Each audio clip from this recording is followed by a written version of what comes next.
Hello, I'm Rips, and welcome to another Linux gaming video. We're back in Feed the Beast, and this is my bee cave. I've been spending way too much time working on this. I'm just gonna do a quick tour of it and how I get it working and how everything works. These are all alvearies. Very awesome. They're basically like super efficient apiaries for bees. And each one of these is filled with a bee. They're producing all the stuff you see on this wall right here.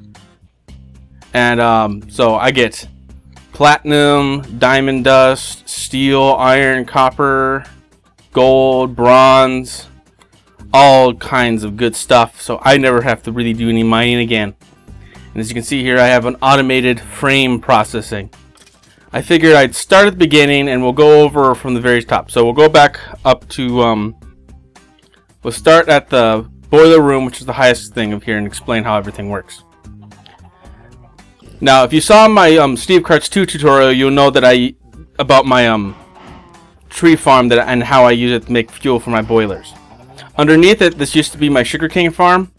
It's now my carrots and potatoes around the edges and flax in the center, and then I have these two little guys doing it for me. He breaks them.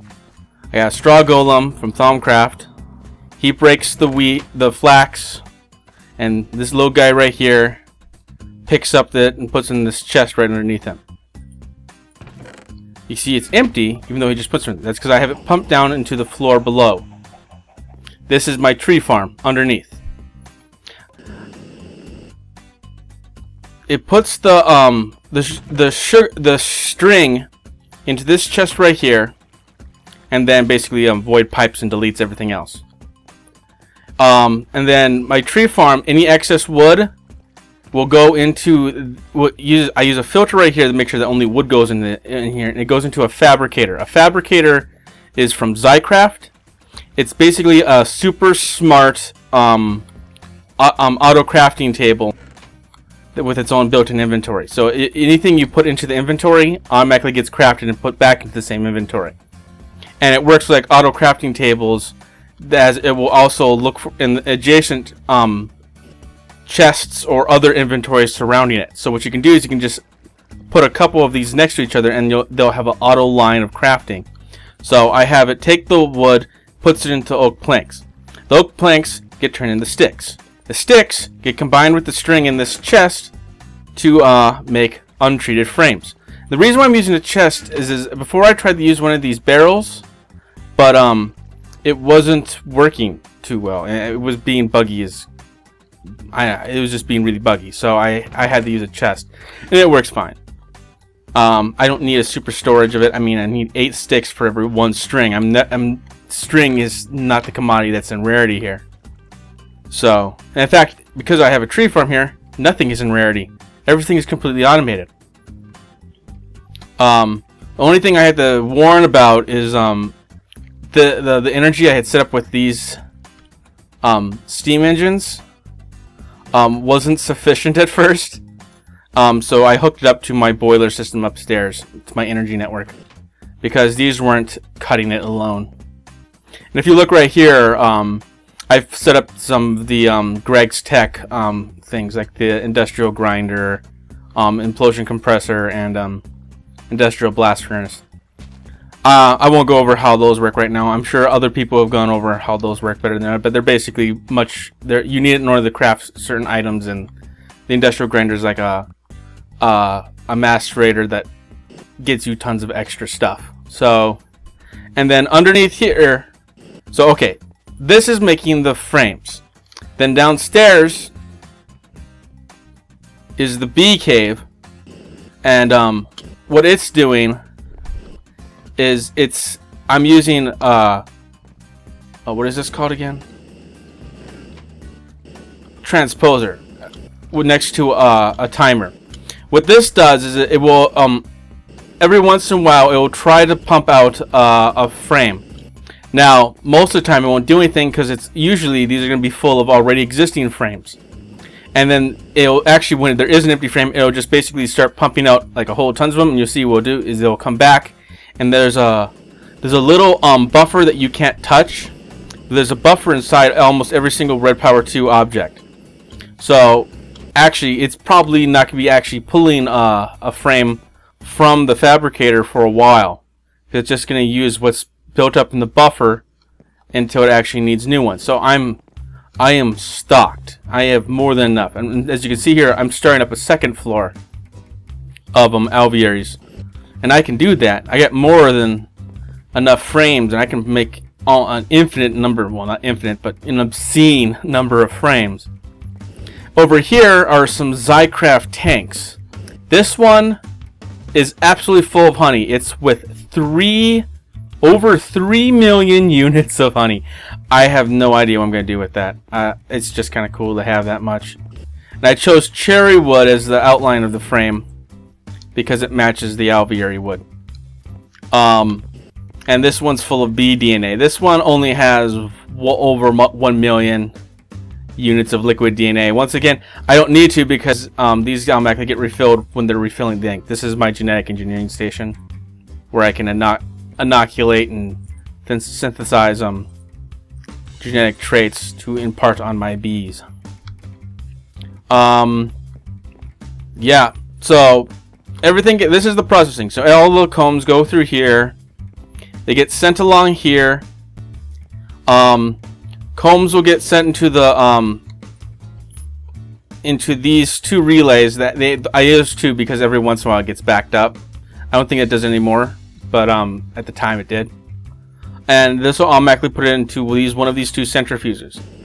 The centrifuges then will basically well, at first I had it set up that only that honey would go in here, honeydew and honey drops would go into this squeezer that be sent over to these tanks, and then the bees would be sent to this gene pool. As you can see, it's melting down one bee into DNA. It's automatically pumps it and it gets sent over to the tank automatically. All of this is automatic.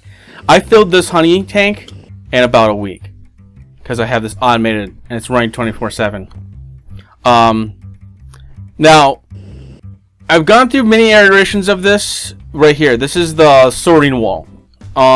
This is all stuff that's produced from the bees. Now at first I had it using red power, but it was buggy and it didn't really work too well, and I finally using a hybrid red power 2 and factorization router. I put the thoroughness, the thoroughness actually doesn't really matter, I found out afterwards, but what it does is it automatically will put the items into any adjacent, any connected inventory that's within this kind of network that's all touching each other.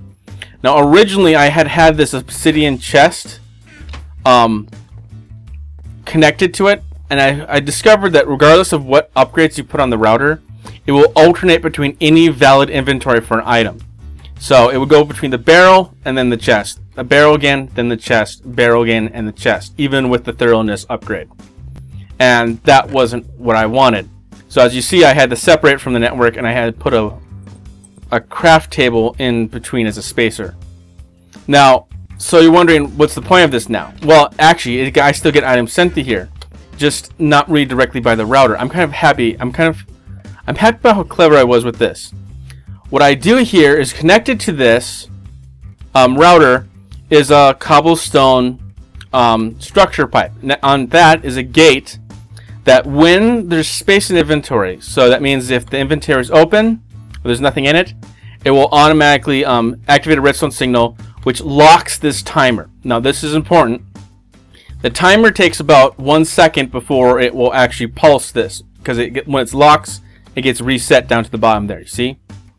Now the router will in under a second, like one tick, will automatically transfer any item that's put into it if there's a valid inventory for it. So if there's a barrel that has space for it, or it has that item type, it will automatically put it in there. But if it doesn't, or if that barrel is full, it will remain in here until there is well, it will just remain in here. It has nowhere to go. So that's where this comes in. This will then automatically then pulse and use this transposer to pull it into the chest over here. So this makes sure that the reservoir chest is just that, a reservoir or overflow. Anything that doesn't go in, that doesn't fit into this wall, will always go into this chest. No questions. And it works. I've been using it for a full 24 hours now, and I've had nothing go into that reservoir chest that I didn't want or expect to. I can actually demonstrate this. I'm going to put these 10 pipes, pneumatic tubes in here, and you see it doesn't go anywhere. But now see this? Now it's going, and it's pumping it out. And the moment it's done... Now, this is slower than the actual router is, but I'm fine with that. Especially since I put a relay here. You can see it's waiting until there's a valid place to put it.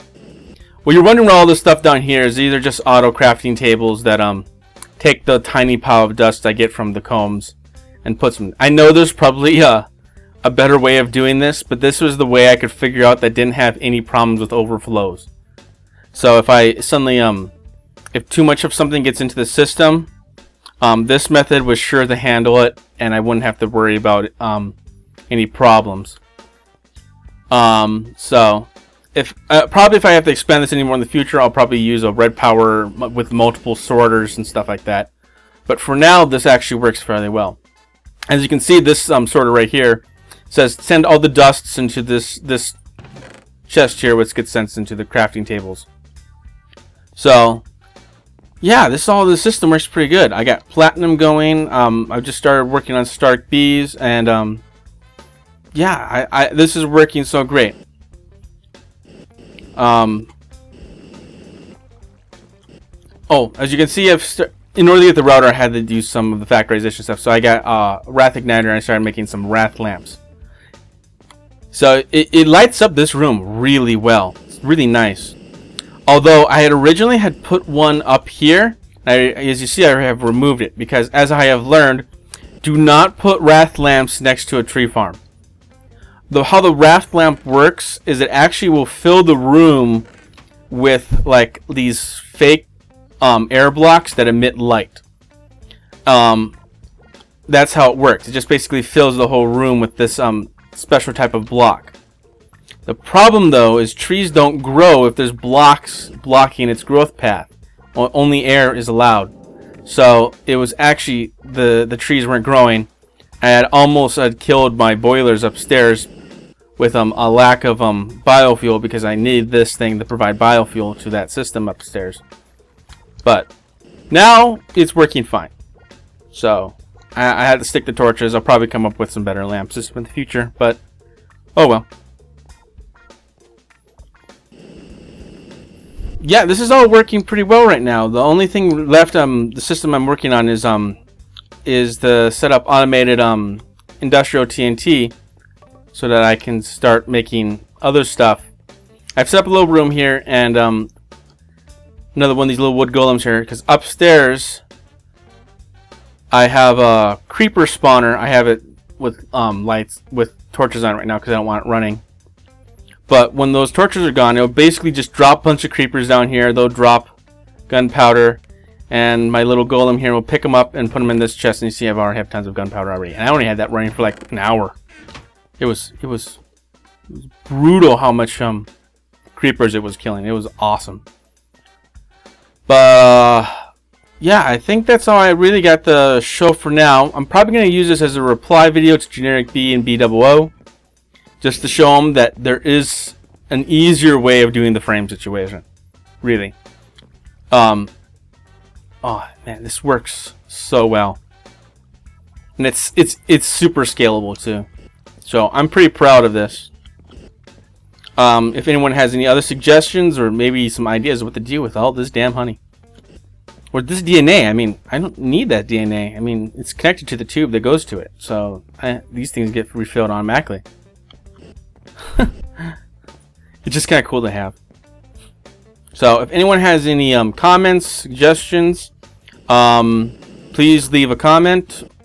Also, check out my Twitter. I oftentimes put photos of things I'm working on, because I don't tend to put everything I'm doing on my videos. I try to go over usually what I'm doing. So oftentimes I have photos, or I'm discussing things I'm doing on my Twitter account. So please follow and leave a reply. Also, if you like what you've seen, or you want me to do a tutorial on any of these systems, just ask. Please just leave a comment or send me a PM, a personal message, or a private message, whatever. like and fave if you enjoyed this episode. And yeah, so see you later. Bye.